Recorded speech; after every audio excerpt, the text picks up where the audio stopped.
Hello everyone, let's start with the 39th question. A body initially at rest and sliding along a frictionless track from a height h as shown in the figure. Okay, uh, h height is given and a body is sliding along a frictionless track. This track just completes a vertical circle of a diameter AB equals to D. This is given AB equals to D. The height is equals to, okay, height, we have to find height in terms of diameter. Okay, let's come to the solution. Let total energy is conserved, so the total mechanical energy starting will be equals to total mechanical energy at B point. Okay, mgh equals to half mvv square plus mgd.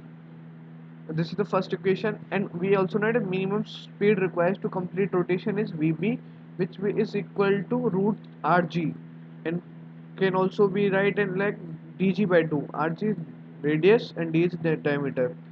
Hence equation 1 becomes mgh equals to half m d by 2g plus mgd. From this we will get h equals to 5d by 4.